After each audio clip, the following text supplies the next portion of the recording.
అంటే అందరు ఇష్టపడతారు. సలాడ్ తినని వాళ్ళు కూడా ఇష్టంగా తింటారండి. వాయిస్ కొంచెం జలుబు చేసిందే, ఏమనుకోకండి. కొంచెం అట్లే ఉంటుంది, ముక్కుతో మాట్లాడుతున్నా, అడ్జస్ట్ అవ్వాలి. మీకు ఇంకొక ఆప్షన్ లేదనుకోండి, అది వేరే విషయము. ఇక్కడ సలాడ్లో చూసారా, ఫస్ట్ వచ్చేసి ఏం వేసాను, పెసర్లు, మొలకెత్తిన పెసర్లు, దానిమ్మ గింజలు, వేయించిన పన్నీర్ ముక్కలు, ఉడకపెట్టిన ఇవి ఉన్నాయి కదండి తెల్ల శనగలు, అండ్ ఒక అరటిపండు వేసేసి కొంచెం మిరియాల పొడి, ఉప్పు వేసి పెరుగుతోటి కలిపేస్తున్నాను. అంతే అబ్బా, అదిరిపోతుంది ఈ సలాడ్.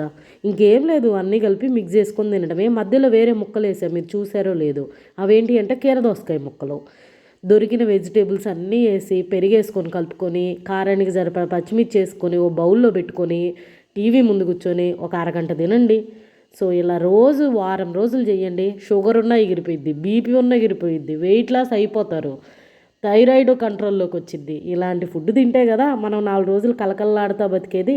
ఇంకెందుకండి ఆలస్యము, ఏ మాత్రం ఆలస్యం చేయకుండా ఈ ఫుడ్ చేసుకొని తినేయండి. మీ ఇంట్లో ఏది దొరికితే అది మిక్స్ చేసుకొని తినండి. ఇవే ఇంగ్రీడియంట్స్ మిక్స్ చేసుకొని తిని బతకాలని రూల్ ఏం లేదు. మనకి సలాడ్ రూపంలో మంచి పోషకాలు వెళ్ళాలి కాబట్టి ఇది